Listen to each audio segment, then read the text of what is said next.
हाँ जी राजे BA3 mathematics ਅਤੇ BSc3 non medical mathematics ਦੇ स्टूडेंट्स वेलकम है ਤੁਹਾਡਾ मैथमैटिकल मैथड ਦੀ ਬੁੱਕ ਦੇ ਲੈਕਚਰ ਦੇ ਵਿੱਚ।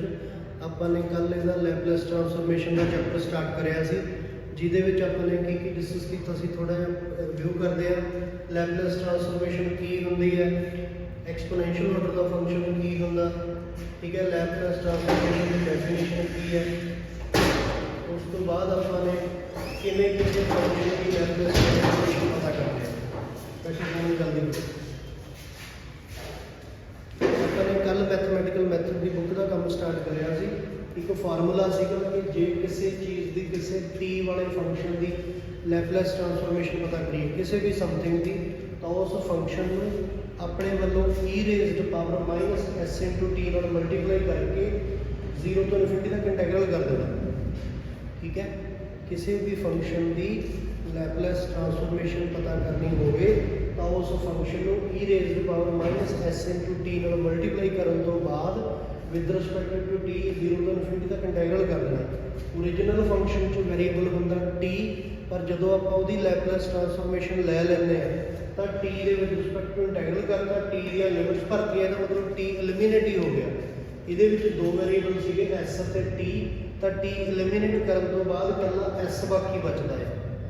ਸੋ t ਵਾਲੇ ਫੰਕਸ਼ਨ ਦੀ ਜਦੋਂ ਲੈਪਲੇਸ ਲੈਂਦੇ ਆ, ਲੈਪਲੇਸ ਪਤਾ ਕਰਨ ਤੋਂ ਬਾਅਦ ਆਨਸਰ ਦੇ ਵਿੱਚ ਕਿਹੜਾ ਵੇਰੀਏਬਲ ਹੁੰਦਾ, s ਓਨਲੀ, t ਐਲੀਮੀਨੇਟ ਹੋ ਜਾਂਦਾ। ਇਹ ਗੱਲ ਦਾ ਧਿਆਨ ਰੱਖੋ। ਸੋ ਇਹ ਡੈਫੀਨੇਸ਼ਨ ਸੀਗੀ ਲੈਪਲੇਸ ਟ੍ਰਾਂਸਫਾਰਮੇਸ਼ਨ ਦੀ।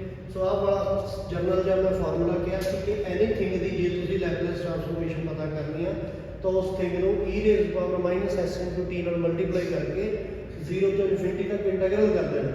ਸੋ ਬਾਕੀ ਬਚਦੇ ਫੰਕਸ਼ਨ ਦੇ ਵਿੱਚ ਸਿਰਫ s ਦੀ ਟਰਮ ਬਾਕੀ ਬਚਦੀਆਂ ਨੇ।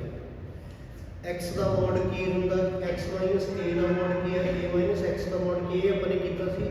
ਉਸ ਤੋਂ ਬਾਅਦ ਆਪਾਂ ਨੇ ਜਿਹੜੀਆਂ ਪ੍ਰੋਪਰਟੀਜ਼ ਕੀਤੀਆਂ ਸੀ, ਜਸਟ ਮੈਂ ਛੋਟੀ ਜਿਹੀ ਪ੍ਰੋਪਰਟੀ ਦੀ ਗੱਲ ਕਰਦਾ। ਮੰਨ ਲਓ 1 ਦੀ ਲੈਪਲੇਸ ਪਤਾ ਕਰਨੀ ਹੋਵੇ ਤਾਂ 1 ਨੂੰ ਮਲਟੀਪਲਾਈ ਕਰਾਂਗੇ e raise power minus s into t ਦੇ ਨਾਲ, ਬਾਅਦ ਦੇ ਵਿੱਚ 0 ਤੋਂ ਇਨਫਿਨਿਟੀ ਤੱਕ ਇੰਟੈਗਰਲ ਕਰ ਦਾਂਗੇ। ਹੁਣ ਜਦੋਂ e raise power minus s into t ਦਾ with respect to t integral ਕਰਦੇ ਆ ਤਾਂ ਇੱਕ ਵਾਰ ਐਕਸਪੋਨੈਂਸ਼ੀਅਲ ਫੰਕਸ਼ਨ ਸੇਮ ਰਹਿ ਜਾਂਦਾ, e ਦੀ power minus s into t, ਕੱਲੀ ਪਾਵਰ ਦਾ ਡੈਰੀਵੇਟਿਵ ਨੀਚੇ ਆ ਜਾਂਦਾ with respect to t। So minus s into t ਦਾ ਪਾਵਰ ਦਾ with respect to t derivative ਕਰਾਂਗੇ, ਮਾਈਨਸ s ਡਿਨੋਮੀਨੇਟਰ 'ਚ ਆ ਗਿਆ, ਤਾਂ ਵਾਲਾ ਮਾਈਨਸ ਦਾ 1 ਓਵਰ s ਕਾਮਨ ਚਲਾ ਗਿਆ। ਪਿੱਛੇ ਬਾਕੀ ਬਚਦੇ ਫੰਕਸ਼ਨ 'ਚ t ਦੀਆਂ ਲਿਮਿਟਸ ਭਰਨੀਆਂ ਨੇ। ਉੱਪਰ ਆ ਜਾਊਗਾ e ਦੀ ਪਾਵਰ ਮਾਈਨਸ ਦਾ ਇਨਫਿਨਿਟੀ, ਡਿਨੋਮੀਨੇਟਰ 'ਚ ਆ ਜਾਊਗਾ e ਦੀ ਪਾਵਰ ਮਾਈਨਸ ਦੇ ਵਿੱਚ ਲੋਅਰ ਲਿਮਿਟ ਆ ਜਾਊਗੀ e ਦੀ ਪਾਵਰ 0, e ਦੀ ਪਾਵਰ ਇਨਫਿਨਿਟੀ ਹੁੰਦਾ, e ਦੀ ਪਾਵਰ ਮਾਈਨਸ ਇਨਫਿਨਿਟੀ ਦਾ ਮਤਲਬ 1 ਓਵਰ ਇਨਫਿਨਿਟੀ, 1 ਓਵਰ ਇਨਫਿਨਿਟੀ ਕੀ ਆ ਗਿਆ 0, e ਦੀ ਪਾਵਰ 'ਚ 0 ਆ ਗਿਆ 1। ਸੋ ਮਾਈਨਸ ਦਾ 1 ਆ, ਬਾਹਰ ਨੇ ਮਾਈਨਸ 1 ਓਵਰ s ਨਾਲ ਮਲਟੀਪਲਾਈ ਹੋ ਕੇ ਕੀ ਬਾਕੀ ਬਚਦਾ 1 ਓਵਰ s। ਇਹਦਾ ਮਤਲਬ 1 ਦੀ ਲੈਪਲੇਸ ਕਿੰਨੀ ਆ ਗਈ, 1 ਓਵਰ s। ਇਹਦੇ ਨਾਲ ਦੀਆਂ ਕਾਫੀ ਸਾਰੀਆਂ ਪ੍ਰੋਪਰਟੀਜ਼ ਕੀਤੀਆਂ ਸੀ, ਉਹ ਮੈਂ ਸਾਰੀਆਂ ਦੁਬਾਰਾ ਹੁਣ ਇੱਥੇ ਰਿਵਾਈਜ਼ ਨਹੀਂ ਕਰਵਾਉਂਗਾ। ਤੁਸੀਂ ਕੱਲ੍ਹ ਦੇ ਲੈਕਚਰ ਦੀ ਵੀਡੀਓ ਸੁਣ ਕੇ ਦੇਖ ਕੇ ਸਾਰੇ ਆਪਣੇ ਨੋਟਸ ਪ੍ਰਪੇਅਰ ਕਰ ਲੈਣੇ। ਕੱਲ੍ਹ ਵਾਲੇ ਲੈਕਚਰ ਦੀ ਵੀਡੀਓ ਹਾਲੇ ਮੈਂ ਭੇਜੀ ਨਹੀਂ, ਅਪਲੋਡਿੰਗ ਚੱਲ ਰਹੀ ਹੈ। ਕੱਲ੍ਹ ਮੈਨੂੰ ਕੋਈ ਕੰਮ ਸੀ, ਮੈਂ ਕਾਲਜ 'ਚ ਚਲਾ ਗਿਆ ਸੀਗਾ ਛੁੱਟੀ ਲੈ ਕੇ, ਸੋ ਅਪਲੋਡ ਨਹੀਂ ਸੀ ਹੋਈਆਂ। ਲੇਟ ਨਾਈਟ ਤੱਕ ਮੈਂ ਫ੍ਰੀ ਹੋਇਆ, ਅੱਜ ਮੈਂ ਹੁਣ ਅਪਲੋਡ ਕਰ ਰਿਹਾ। ਤੁਹਾਨੂੰ ਥੋੜ੍ਹੀ ਬਹੁਤੀ ਦੇਰ ਤੱਕ ਕੱਲ੍ਹ ਵਾਲੇ lecture the video we with notes, ਅੱਜ ਵਾਲੇ ਲੈਕਚਰ ਦੀ ਵੀਡੀਓ ਵੀ ਆ ਜਾਏਗੀ ਦੁਪਹਿਰ ਤੱਕ। ਸੋ ਆਪਣੇ ਪੁਰਾਣੇ ਕੱਲ੍ਹ ਵਾਲੇ ਲੈਕਚਰ ਦੇ ਵਿੱਚੋਂ ਦੇਖ ਕੇ ਵੀਡੀਓ ਇਹਦੇ ਸਾਰੇ ਨੋਟਸ ਪ੍ਰਪੇਅਰ ਕਰ ਲਏ। ਉਸ ਤੋਂ ਬਾਅਦ ਆਪਾਂ ਨੇ ਲੈਪਲੇਸ ਪਤਾ ਕੀਤੀ ਸੀ t ਰੇਜ਼ ਪਾਵਰ n ਦੀ। ਇਹ ਥੋੜੀ ਜਿਹੀ ਮੈਂ ਰਿਵਾਈਜ਼ ਕਰਵਾ ਦਿੰਦਾ।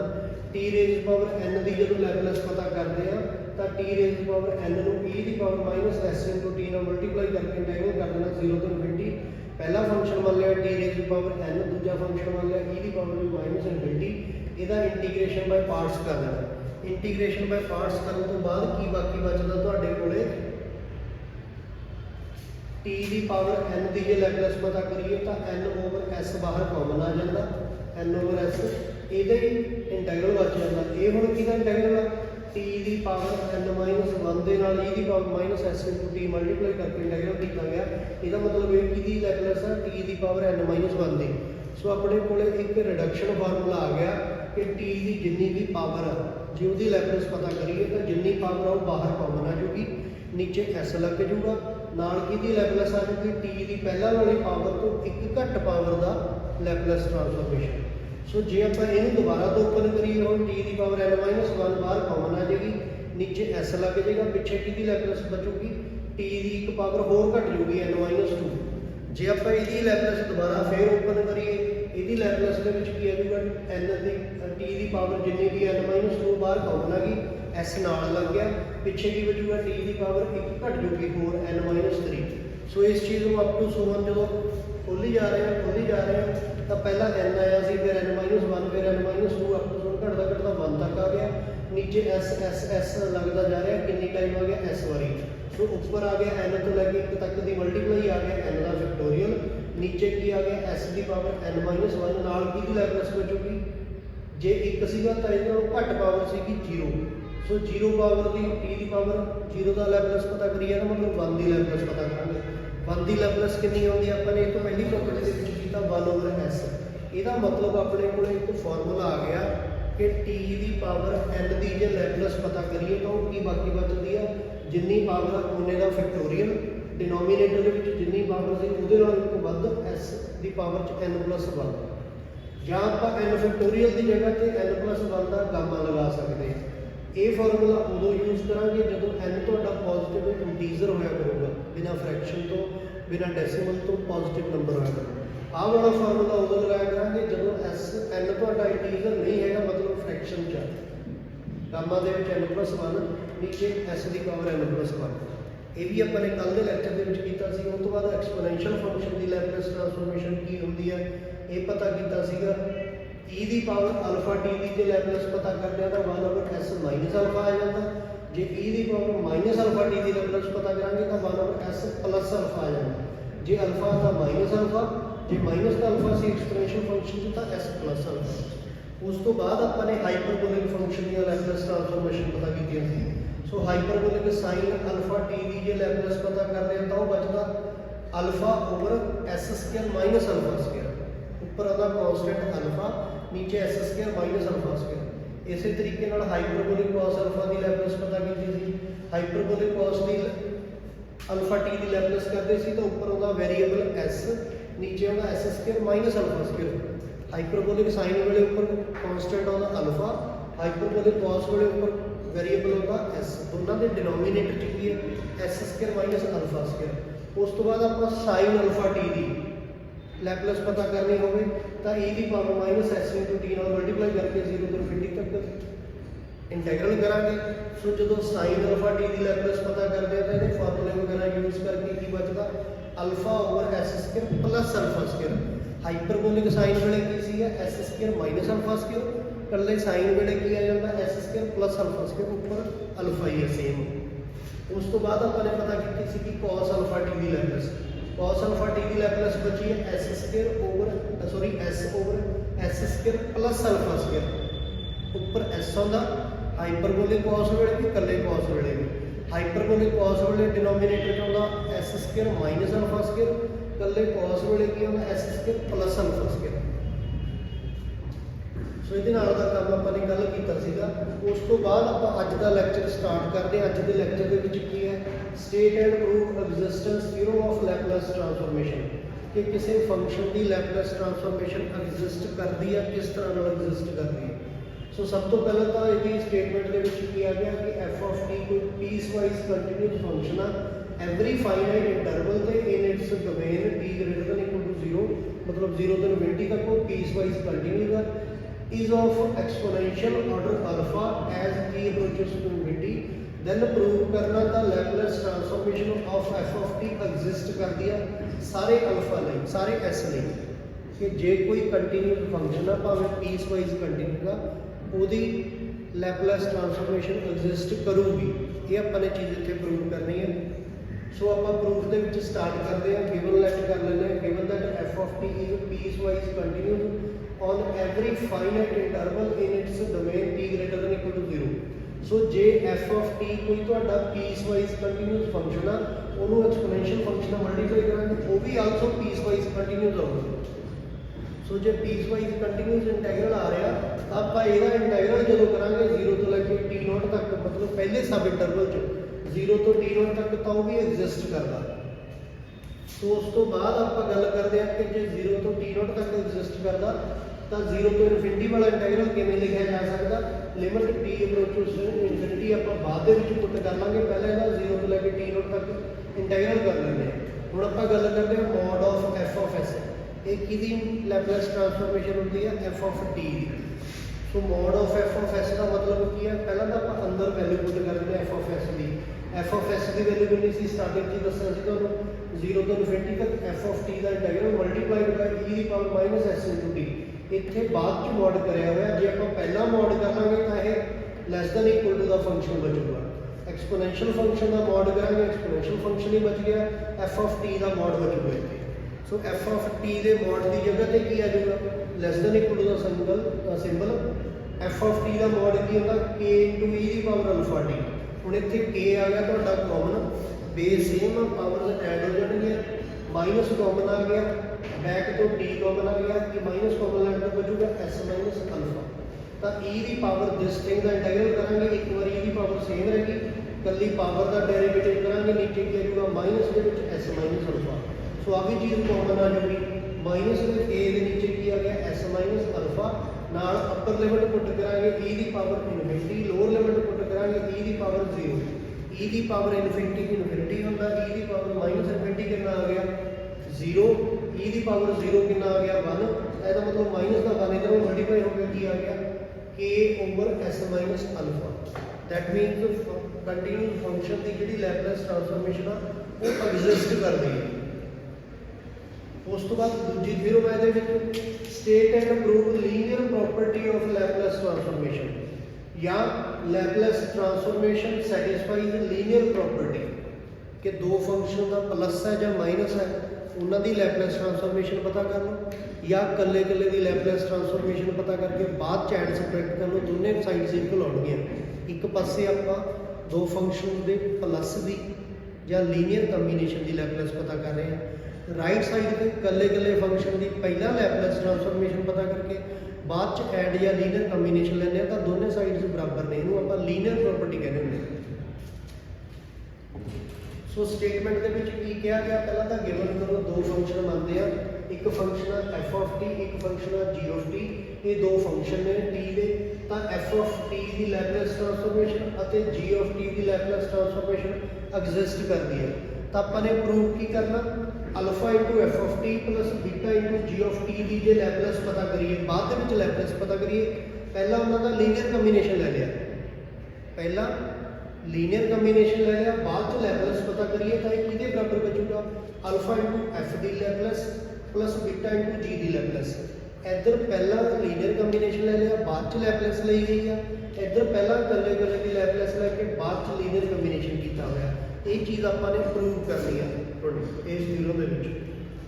ਸੋ ਨਾਓ ਬਾਈ ਡੈਫੀਨੇਸ਼ਨ ਆਫ ਲੈਪਲੇਸ ਟ੍ਰਾਂਸਫਾਰਮੇਸ਼ਨ, ਇਸ ਚੀਜ਼ ਦੀ ਲੈਪਲੇਸ ਕੀ ਹੋਊਗੀ ਵੀ ਇਸ ਫੰਕਸ਼ਨ ਦੇ ਨਾਲ e ਦੀ power minus s into t multiply ਕਰਾਂਗੇ, 0 ਤੋਂ ਇਨਫਿਨਿਟੀ ਤੱਕ ਇੰਟੈਗਰਲ ਕਰਾਂਗੇ। ਹੁਣ e ਦੀ power minus s into t ਪਹਿਲੇ ਨਾਲ ਵੀ ਮਲਟੀਪਲਾਈ ਹੋ ਜਾਊਗਾ, e ਦੀ power minus s into t ਦੂਜੇ ਨਾਲ ਵੀ ਮਲਟੀਪਲਾਈ ਹੋ ਗਿਆ। ਸੋ ਦੋ ਫੰਕਸ਼ਨ ਦੇ ਪਲੱਸ ਦਾ ਇੰਟੈਗਰਲ ਆ, ਤਾਂ ਆਪਾਂ ਇਕੱਲੇ ਦਾ ਇੰਟੈਗਰਲ ਕਰ ਸਕਦੇ ਹਾਂ, ਪਹਿਲਾਂ ਪਹਿਲੇ ਦਾ ਇੰਟੈਗਰਲ ਫਿਰ ਦੂਜੇ ਦਾ ਇੰਟੈਗਰਲ। ਪਹਿਲੇ ਦੇ ਇੰਟੈਗਰਲ ਦੇ ਵਿੱਚੋਂ ਕਨਸਟੈਂਟ ਕੁਆਂਟੀਟੀ ਕਿੰਨੀ ਆ? ਅਲਫਾ ਆ। ਪਹਿਲੇ ਦੇ ਇੰਟੈਗਰਲ ਚੋਂ ਅਲਫਾ ਬਾਹਰ ਆ ਜਾਊਗਾ, ਦੂਜੇ ਦੇ ਇੰਟੈਗਰਲ ਚੋਂ ਬੀਟਾ ਬਾਹਰ ਆ ਗਿਆ। ਹੁਣ ਆਹ ਚੀਜ਼ ਕੀ ਬਾਕੀ ਬਚਦੀ ਹੈ? ਧਿਆਨ ਨਾਲ ਵਾਚ ਕਰੋਗਾ ਇਹਨੂੰ। f ਆਫ t ਦੇ ਨਾਲ e ਦੀ power minus s into t multiply ਕਰਕੇ ਬਾਅਦ ਚ ਇੰਟੈਗਰਲ ਕੀਤਾ ਗਿਆ, ਇਹਦਾ ਮਤਲਬ ਇਹ ਚੀਜ਼ ਕੀ ਹੋਗੀ? f ਦੀ ਲੈਪਲੇਸ ਟ੍ਰਾਂਸਫਾਰਮੇਸ਼ਨ। ਆਹ ਚੀਜ਼ ਕੀ ਹੋਗੀ? g ਦੀ ਲੈਪਲੇਸ ਟ੍ਰਾਂਸਫਾਰਮੇਸ਼ਨ। ਹੈਂਸ ਆਪਣੇ ਕੋਲੇ ਰਿਜ਼ਲਟ ਆ ਗਿਆ ਕਿ Laplace transformation of linear combination of functions is equals to linear combination of their Laplace's transformations. ਕਿ ਪਹਿਲਾਂ ਲੀਨੀਅਰ ਕੰਬੀਨੇਸ਼ਨ ਲੈ ਕੇ ਬਾਅਦ ਚ ਲੈਪਲੇਸ ਕਰ ਲਓ, ਜਾਂ ਇਕੱਲੇ ਦੀ ਲੈਪਲੇਸ ਲੈ ਕੇ ਬਾਅਦ ਚ ਲੀਨੀਅਰ ਕੰਬੀਨੇਸ਼ਨ ਕਰ ਲਓ, ਦੋਨੇ ਸਾਈਡਸ ਇਕੁਅਲ ਹੀ ਨੇ। ਇਹਦਾ ਮਤਲਬ ਕੀ ਹੋ ਗਿਆ? ਲੈਪਲੇਸ ਟ੍ਰਾਂਸਫਾਰਮੇਸ਼ਨ ਸੈਟੀਸਫਾਈ ਕਰਦੀ ਆ ਲੀਨੀਅਰ ਪ੍ਰੋਪਰਟੀ ਨੂੰ, ਲੀਨੀਅਰ ਕੰਬੀਨੇਸ਼ਨ ਦੀ ਪ੍ਰੋਪਰਟੀ।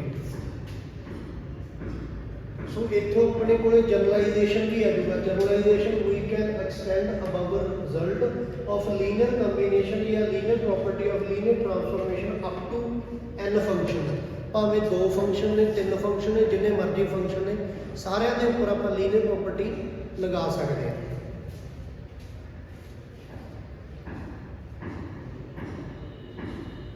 ਉਸ ਤੋਂ ਬਾਅਦ ਆ ਗਿਆ state and prove first shifting theorem on Laplace transformation. Statement ਕੀ ਹੈ ਇਹਦੀ, ਧਿਆਨ ਨਾਲ ਦੇਖਣ ਵਾਲੀ ਹੈ। ਇਹਦਾ ਰਿਜ਼ਲਟ ਬਹੁਤ ਵਾਰੀ ਯੂਜ਼ ਕਰਾਂਗੇ ਆਪਾਂ। ਬੁੱਕਸ ਵਗੈਰਾ ਆਪਣੀਆਂ ਬੰਦ ਕਰ ਲਓ, ਬੋਰਡ ਤੇ ਨਿਗਾਹ ਰੱਖੋ ਕਿ ਜੇ ਐਫ ਆਫ ਟੀ ਦੀ ਲੈਪਲੇਸ ਪਤਾ ਕਰੀਏ ਉਹ ਕੈਪੀਟਲ ਐਫ ਆਫ ਐਸ ਬਾਕੀ ਬਚਦੀ ਹੈ, ਤਾਂ ਜੇ ਆਪਾਂ ਇਸ ਫੰਕਸ਼ਨ ਨਾਲ ਐਕਸਪੋਨੈਂਸ਼ੀਅਲ ਫੰਕਸ਼ਨ ਮਲਟੀਪਲਾਈ ਕਰਕੇ ਬਾਅਦ ਚ ਲੈਪਲੇਸ ਲਈਏ ਉਹ ਕੀ ਬਚਦੀ ਹੈ, S minus alpha, F of S minus alpha. ਇਹਨੂੰ ਸ਼ਿਫਟਿੰਗ ਥਿਊਰਮ ਕਹਾਂਗੇ ਕਿ ਕਿਸੇ ਫੰਕਸ਼ਨ ਦੀ ਲੈਪਲੇਸ ਪਤਾ ਕਰ ਲਈ, ਤੁਹਾਡੇ ਕੋਲੇ ਆਨਸਰ ਆ ਗਿਆ, ਕੁਛ ਨਾ ਕੁਛ ਆਨਸਰ ਆ ਗਿਆ, ਤਾਂ ਜੇ ਉਸ ਫੰਕਸ਼ਨ ਨਾਲ e ਦੀ ਪਾਵਰ ਅਲਫਾ ਟੀ ਮਲਟੀਪਲਾਈ ਕਰਕੇ ਬਾਅਦ ਚ ਦੁਬਾਰਾ ਲੈਪਲੇਸ ਕੱਢਣੀ ਹੋਵੇ ਤਾਂ ਦੁਬਾਰਾ ਲੈਪਲੇਸ ਕੱਢਣ ਦੀ ਲੋੜ ਨਹੀਂ। ਪਹਿਲਾਂ ਵਾਲੇ ਆਨਸਰ ਦੇ ਵਿੱਚ s ਦੀ ਜਗ੍ਹਾ ਤੇ ਕੀ ਲਿਖ ਦੂੰ, s ਮਾਈਨਸ ਅਲਫਾ ਨਾਲ ਚੇਂਜ ਕਰ ਦੂੰ। ਠੀਕ ਹੈ,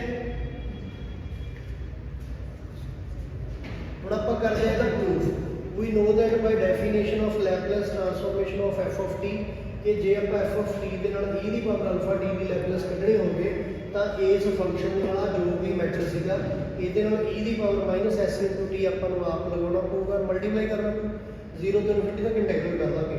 ਹੁਣ ਆਹ ਦੋ ਫੰਕਸ਼ਨ ਦਾ ਬੇਸ ਸੇਮ ਆ, ਪਾਵਰਸ ਐਡ ਹੋ ਜਾਣਗੀਆਂ, ਮਾਈਨਸ ਦਾ ਸਿੰਬਲ ਕਾਮਨ ਆ ਜਾਊਗਾ, t ਕਾਮਨ ਆ ਜਾਊਗਾ, ਤਾਂ ਇਹਦੇ ਵਿੱਚੋਂ ਮਾਈਨਸ ਅਤੇ t ਕਾਮਨ ਲੈ ਕੇ s ਬਚ ਗਿਆ, ਇਹਦੇ ਵਿੱਚੋਂ ਮਾਈਨਸ ਅਤੇ t ਕਾਮਨ ਲੈ ਕੇ s ਮਾਈਨਸ ਅਲਫਾ ਬਚ ਗਿਆ।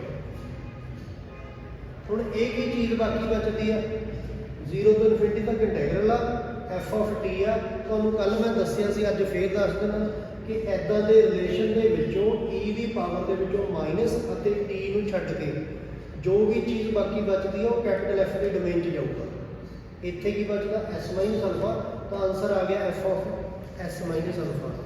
ਇਹਦੇ ਨਾਲ ਹੀ ਆਪਾਂ ਰਿਜ਼ਲਟ ਕੱਢ ਲਾਂਗੇ। ਜੇ ਆਪਾਂ ਹੁਣ ਦੇਖੋ ਰਿਜ਼ਲਟ ਕੀ ਆ ਗਿਆ, ਮੈਂ ਥੋੜਾ ਜਿਹਾ ਫਸਟ ਸ਼ਿਫਟਿੰਗ ਥਿਊਰਮ ਨੂੰ ਯੂਜ਼ ਕਿਵੇਂ ਕਰਨਾ ਐਗਜ਼ਾਮਪਲ ਦੇ ਵਿੱਚ ਉਹ ਦੱਸਿਆ ਕਿ ਜੇ ਕਿਸੇ ਸਮ ਮੈਂਬਰ ਦੇ ਨਾਲ ਕਿਸੇ ਵੀ ਫੰਕਸ਼ਨ ਦੇ ਨਾਲ e ਦੀ ਪਾਵਰ ਅਲਫਾ t ਲੈਪਲੇਸ ਪਤਾ ਕਰਨੀ ਆ ਤਾਂ ਪੁੱਟ ਕਰ ਦੋ s ਦੀ ਜਗ੍ਹਾ ਤੇ s minus alpha in Laplace transformation of that thing. ਜਿਹੜੇ ਫੰਕਸ਼ਨ ਦੇ ਨਾਲ e ਦੀ ਪਾਵਰ ਅਲਫਾ t ਮਲਟੀਪਲਾਈ ਕਰਕੇ ਤੁਹਾਨੂੰ ਲੈਪਲੇਸ ਟ੍ਰਾਂਸਫਾਰਮੇਸ਼ਨ ਪਤਾ ਕਰਨ ਨੂੰ ਕਿਹਾ ਗਿਆ, ਤਾਂ ਪਹਿਲਾਂ ਉਸ ਇਕੱਲੇ ਫੰਕਸ਼ਨ ਦੀ ਲੈਪਲੇਸ ਟ੍ਰਾਂਸਫਾਰਮੇਸ਼ਨ ਕੱਢੋ, ਬਾਅਦ ਦੇ ਵਿੱਚ ਉਹਦੇ ਆਨਸਰ ਦੇ ਵਿੱਚ s ਦੀ ਜਗ੍ਹਾ ਤੇ ਕੀ ਲਿਖ ਦੇਣਾ, s minus alpha. We need to find Laplace transformation of that star member firstly, then in its solution change करेंगे s की जगह पे s minus alpha। जे e की पावर अल्फा t सी ता होगा s minus alpha, जे e की power minus alpha t है ता आंसर होगा s plus alpha, opposite symbol है। प्लस अल्फा e की पावर अल्फा वेले की होगा s minus alpha, जे e की पावर माइनस अल्फा t सी तो उसकी जगह पे आ जाएगा s plus alpha। समझ लग रहा है? कोई हाँ ना बोल दिया करो। ਹੁਣ state and proved second shifting theorem ਆ ਗਈ ਲੈਪਲੇਸ ਟ੍ਰਾਂਸਫਾਰਮੇਸ਼ਨ ਦੀ। ਸੈਕੰਡ ਸ਼ਿਫਟਿੰਗ ਥਿਊਰਮ ਦੇ ਵਿੱਚ ਕੀ ਹੈ, ਸਟੇਟਮੈਂਟ ਪੜ੍ਹੋ ਧਿਆਨ ਨਾਲ ਕਿ ਜੇ f of t the Laplace transformation ਪਤਾ ਕਰਦੇ ਹਾਂ ਉਹ f ਆਫ s ਆ ਜਾਂਦੀ ਹੈ, ਤਾਂ ਉਹਦੇ t ਦੀ ਬਜਾਏ ਜੇ t ਮਾਈਨਸ ਅਲਫਾ ਦੀ ਲੈਪਲੇਸ ਟ੍ਰਾਂਸਫਾਰਮੇਸ਼ਨ ਕੱਢਣੀ ਹੋਵੇ ਤਾਂ ਉਹ ਕੀ ਆ ਜਾਊਗਾ e ਦੀ power minus alpha s into f of s। मतलब जितना भी t ਦੇ ਵਿੱਚੋਂ ਕੋਈ ਚੀਜ਼ ਸਬਟ੍ਰੈਕਟ ਹੋ ਰਹੀ ਹੈ ਉਹ e ਦੀ ਪਾਵਰ ਮਾਈਨਸ ਅਲਫਾ s ਹੋ ਕੇ ਕਾਮਨ ਆ ਜੂਗੀ, ਨਾਲ ਕੀ ਬਚ ਜੂ ਇਕੱਲੇ ਦੀ ਲੈਪਲੇਸ। ਆਪਾਂ ਨੂੰ t ਦੀ ਜਗ੍ਹਾ ਤੇ t ਮਾਈਨਸ ਅਲਫਾ ਪੁੱਟ ਕਰਕੇ ਲੈਪਲੇਸ ਕੱਢਣ ਦੀ ਲੋੜ ਨਹੀਂ, ਸਿਰਫ f ਆਫ t ਦੀ ਜੋ ਇਕੱਲੇ ਦੀ ਲੈਪਲੇਸ ਆ ਰਹੀ ਹੈ ਉਹਦੇ ਨਾਲ ਆ ਚੀਜ਼ ਮਲਟੀਪਲਾਈ ਕਰ ਲਓ e ਦੀ ਪਾਵਰ ਮਾਈਨਸ ਅਲਫਾ s। ਇਹ ਚੀਜ਼ ਪ੍ਰੂਵ ਕਰਦੇ ਆਪਾਂ ਇੱਥੇ। So firstly by using definition of Laplace transformation ਆਪਾਂ ਨੇ ਇਸ ਚੀਜ਼ ਦੀ ਲੈਪਲੇਸ ਟ੍ਰਾਂਸਫਾਰਮੇਸ਼ਨ ਪਤਾ ਕਰਨੀ ਹੈ e the f of t minus alpha ਦੀ, ਤਾਂ ਜਿਹੜੇ ਵੀ ਚੀਜ਼ ਦੀ ਲੈਪਲੇਸ ਟ੍ਰਾਂਸਫਾਰਮੇਸ਼ਨ ਪਤਾ ਕਰਨੀ ਆ ਉਸ ਫੰਕਸ਼ਨ ਨੂੰ e ਦੀ power minus s into t ਨਾਲ ਮਲਟੀਪਲਾਈ ਕਰਾਂਗੇ, ਇੰਟੈਗਰਲ ਕਰ ਦਾਂਗੇ 0 ਤੋਂ ਇਨਫਿਨਿਟੀ ਤੱਕ। ਠੀਕ ਹੈ, ਹੁਣ ਇਦਾਂ ਦੇ ਇੰਟੈਗਰਲ ਦੇ ਵਿੱਚ ਦੋ ਤਰ੍ਹਾਂ ਦੀਆਂ ਵੈਲਿਊ ਜੋੜਨੀਆਂ। f of t minus alpha ਦੀ ਵੈਲਿਊ 0 ਤੋਂ ਅਲਫਾ ਤੱਕ ਹੋਗੀ 0, अल्फा तो इनफिनिटी तक होगी f of t minus alpha. ठीक है, तो एक की लैपलेस ट्रांसफॉर्मेशन बचूगा, आ चीज़ आ गई अपने को 0 तो इनफिनिटी तक आप इंटैगरल करना। सो इस नूं सॉल्व करने लई अपने को इत्थे की होना चाहिए, t माइनस अल्फा की जगह ते सिंगल वेरीएबल होना चाहिए, सिंगल वेरीएबल।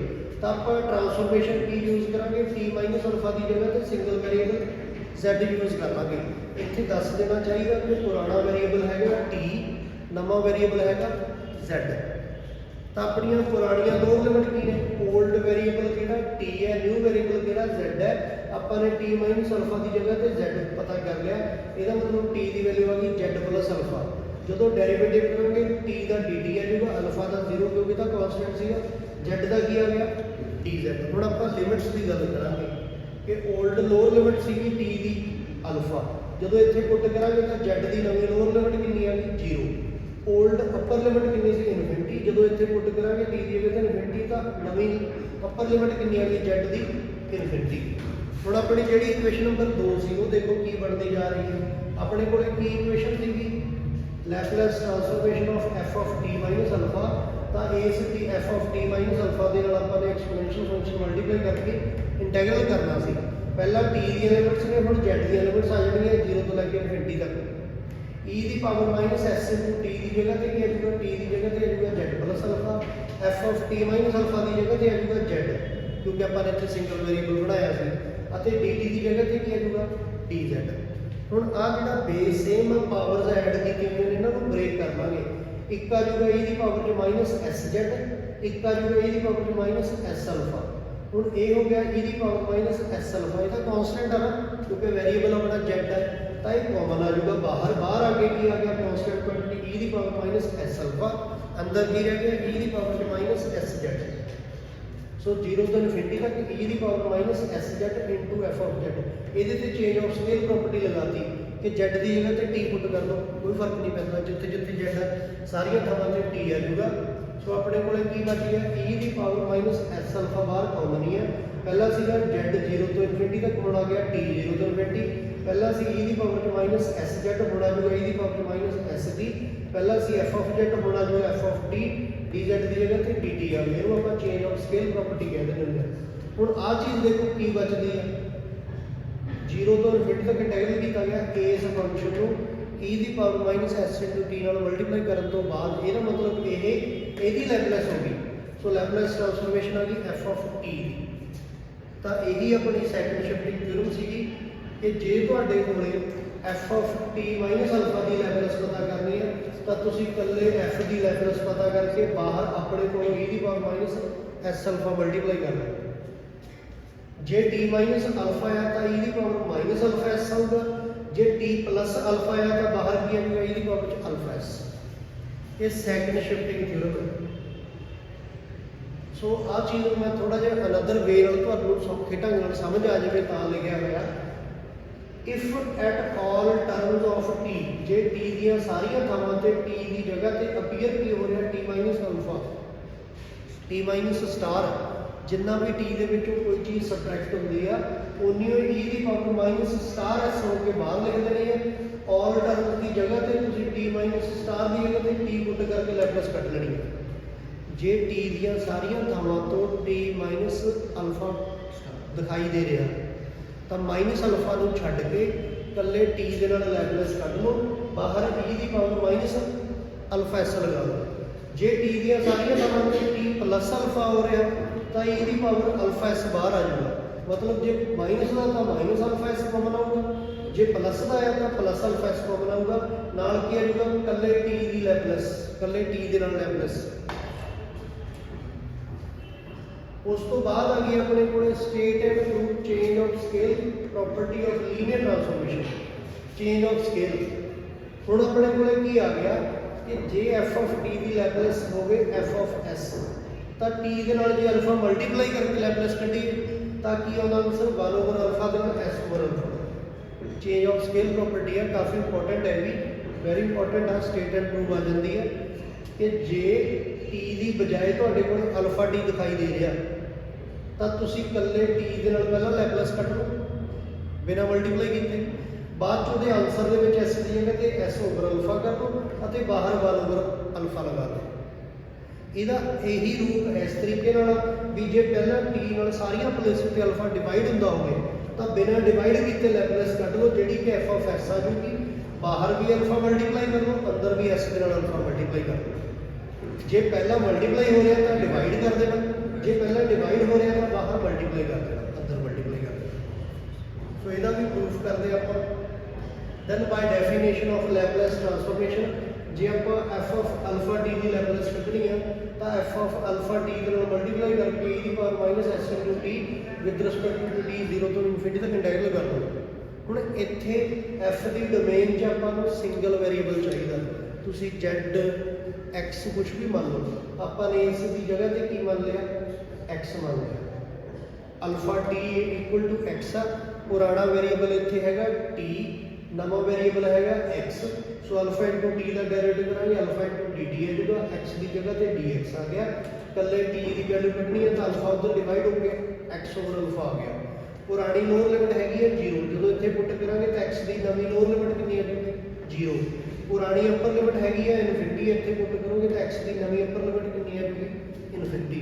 ਹੁਣ ਆਪਣੀ ਆਹ ਵਾਲੀ ਇਕੁਏਸ਼ਨ ਦੇਖੋ ਕੀ ਬਣਦੀ ਜਾ ਰਹੀ ਹੈ, ਮੈਂ ਦੁਬਾਰਾ ਤੋਂ ਲਿਖ ਦਿੰਦਾ ਉਸ ਚੀਜ਼ ਨੂੰ ਕਿ Laplace transformation of f of t ਕਿਹਦੇ ਬਰਾਬਰ ਹੈ, f of t ਨਹੀਂ, Laplace transformation of f of alpha t। ਇਹਦੇ ਵਿੱਚ ਕੀ ਸੀਗਾ, t ਦੀ ਲਿਮਿਟ ਸੀ 0 ਤੋਂ ਇਨਫਿਨਿਟੀ, e ਦੀ power minus s into t ਨਾਲ ਮਲਟੀਪਲਾਈ ਕੀਤਾ ਗਿਆ ਸੀ f of alpha s ਨਾਲ। ਹੁਣ ਆਪਾਂ ਲਿਮਿਟਸ ਨੂੰ ਚੇਂਜ ਕਰ ਦਾਂਗੇ, ਪਹਿਲਾਂ ਸੀਗੀਆਂ t ਦੀ ਲਿਮਿਟ 0 ਤੋਂ ਇਨਫਿਨਿਟੀ, ਹੁਣ x ਦੀ ਆ ਜਾਣਗੀਆਂ 0 ਤੋਂ ਇਨਫਿਨਿਟੀ। ਕੱਲੇ t ਦੀ ਜਗ੍ਹਾ ਤੇ ਉਹਦੀ ਵੈਲਿਊ ਆ ਗਈ x over alpha, f of alpha t ਦੀ ਜਗ੍ਹਾ ਤੇ ਕੀ ਆ ਗਿਆ x, dt ਦੀ ਜਗ੍ਹਾ ਤੇ ਕੀ ਆ ਗਿਆ dx over alpha। ਹੁਣ ਕਾਮਨ ਕੀ ਆਉਂਦਾ, ਆ alpha ਕਾਮਨ ਆਉਂਦਾ, ਬਾਹਰ ਆ ਕੇ 1 over alpha ਆ ਗਿਆ। x ਦੀਆਂ ਲਿਮਿਟਸ ਹੋ ਗਈਆਂ 0 ਤੋਂ ਇਨਫਿਨਿਟੀ, e ਦੀ ਪਾਵਰ ਮਾਈਨਸ ਅਤੇ x ਨੂੰ ਛੱਡ ਕੇ ਕੀ ਬਚ ਗਿਆ s over alpha, ਨਾਲ ਕੀ ਬਚ ਗਿਆ f of x।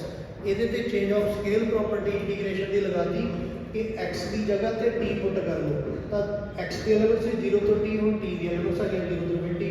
ਇੱਥੇ x ਦੀ ਜਗ੍ਹਾ ਤੇ t ਆ ਜਾਊਗਾ, ਇੱਥੇ x ਦੀ ਜਗ੍ਹਾ ਤੇ t ਆ ਜਾਊਗਾ, dx ਦੀ ਜਗ੍ਹਾ ਤੇ ਕੀ ਆ ਗਿਆ dt।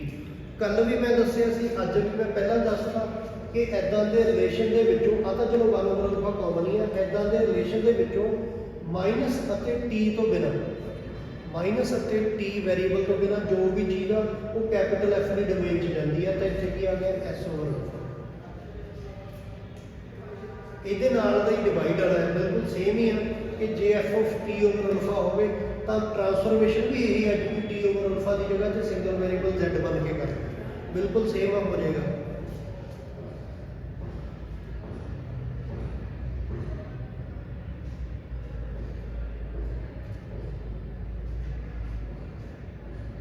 ਉਸ ਤੋਂ ਬਾਅਦ ਆ ਗਿਆ, ਮੰਨ ਲਓ ਕਿ ਐਕਸਪੋਨੈਂਸ਼ੀਅਲ ਫੰਕਸ਼ਨ t ਦੇ ਨਾਲ ਮਲਟੀਪਲਾਈ ਜਾਂਦਾ, ਇਹ ਤਾਂ ਆਪਾਂ ਕਰ ਚੁੱਕੇ ਪਹਿਲਾਂ ਕਿ ਜੇ ਕਿਸੇ ਫੰਕਸ਼ਨ ਦੇ ਨਾਲ ਐਕਸਪੋਨੈਂਸ਼ੀਅਲ ਫੰਕਸ਼ਨ ਮਲਟੀਪਲਾਈ ਕਰਕੇ ਇੰਟੈਗਰਲ ਕਰਨ ਨੂੰ ਕਿਹਾ ਗਿਆ ਤਾਂ ਆਪਾਂ ਨੇ ਕੀ ਕਰ ਦੇਣਾ, ਉਸ ਇਕੱਲੇ ਦੀ ਲੈਪਲੇਸ ਦੇ ਵਿੱਚ ਅਲਫਾ t ਦੀ ਬਜਾਏ s ਮਾਈਨਸ ਅਲਫਾ ਕਰ ਦੇਣਾ। ਇਹ ਆਪਾਂ ਪਹਿਲਾਂ ਡਿਸਕਸ ਕਰਕੇ ਮੈਂ ਸਾਰੇ ਰੂਲਸ ਦੁਬਾਰਾ ਲਿਖੇ ਹੋਏ ਨੇ।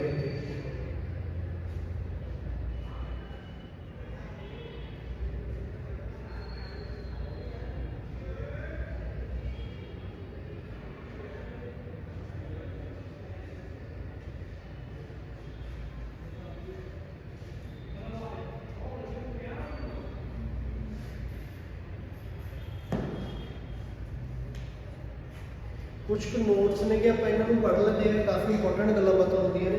कहना in case of some typical problems when terms of t have radical means power in fractions, then firstly expand that the given function by using expansion of formulas of trigonometric functions, logarithmic functions, exponential functions or binomial functions.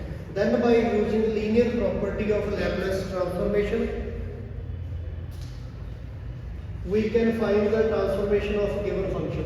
कि जे किसी function दे विच इदां दा cos under root t, sin under root t, minus 1 over under root t वगैरह होता, तां पहला exponential function, logarithmic function, binomial function जिहड़े भी फार्मूले लगदे आ वो लगा के दिते हुए फंक्शन को स्प्लिट कर लो, तोड़ लो अलग अलग पार्ट्स दे विच, फिर कल्ले कल्ले पार्ट की लैपलेस ट्रांसफॉर्मेशन कर देनी है। आही गल इत्थे लिखी हुई है।